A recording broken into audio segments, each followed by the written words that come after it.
Alright, you may not have come across Simpson's rule yet, but it's just another way to approximate the area under a curve, just like the trapezoidal rule, which hopefully you have come across. So let me show you how to use it. So we're looking here at a sine function between 0 and pi on 3. I'll just draw my sine function, but 0 to pi on 3, let's just say pi on 3 is there. There we go. So we're looking at the area under the curve, just between here and here, 0 and pi on 3 for the sine function. It does say use 3 function values, so I've got a 0 value, a pi on 3, so I need one more function value, so I'll pick right in between there, which is pi on 6. And so, just like the trapezoidal rule, how we broke it up into sections, this is, Simpson's rule has a curve, a parabolic curve, I'm pretty sure. So, if we're looking at those two sections with the Simpson's rule, I'm saying, well, the area under the curve is approximately equal to, now it's the height on 3 this time, trapezoidal rule, height on 2.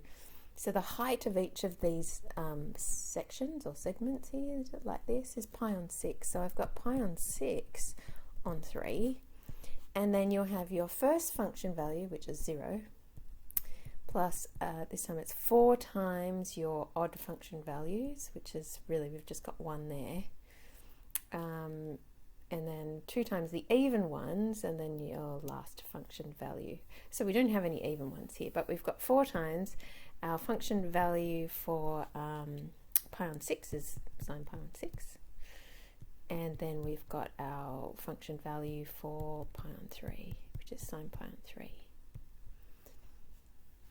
So that's just using Simpson's rule. And what is that equal to? So we'll have pi on, well, this will be 18, 6 3s are 18, I think. And then we've got here 4 lots of sine pi, so sine 30 is a half, so 4, that's a 2, and sine 60 is root 3 on 2. So if I bump that up to a 36, so I'll times everything inside, divided by 2, so I'll times everything inside by 2. So that just makes it a bit nicer, and it gives me what I want, because I can see there's a 4 minus root 3 here in the second part.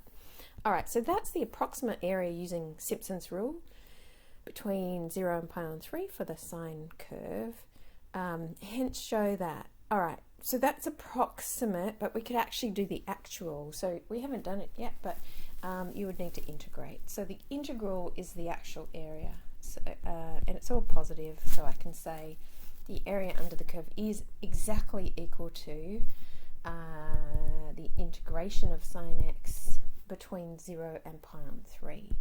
And sine x goes to negative cos x.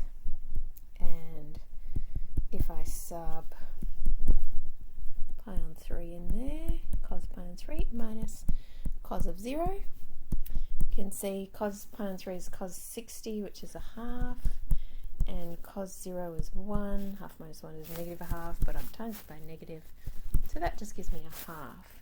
So you can see now that is the exact area. So if I'm, and this over here is the approximate area. So they must be approximately equal to, so if I make them approximately equal to, let me make a bit of room up here.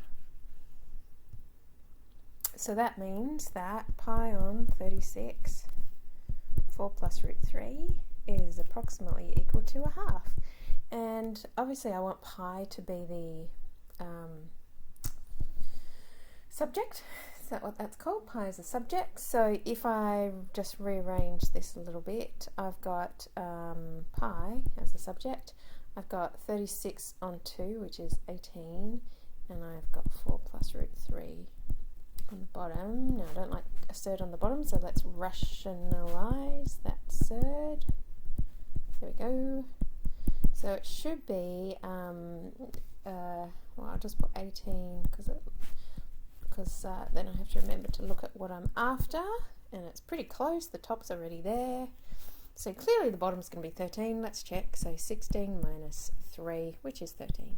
So yes, it is, pi is approximately equal to 18. 4 minus root 3 on 13. Or 18 on 13. Lots of 4 minus root 3s. Hence show this, which is accurate to 2 decimal places. Okay, so to 2 decimal places, if you put 18 on 13 times 4 minus root 3 in your calculator, you get to 2 decimal places, it would be 3.14. It's 3.140 something, so 3.14 to 2 dp. So yeah, it's accurate to 2 decimal places, it's correct, and then it goes a little bit different.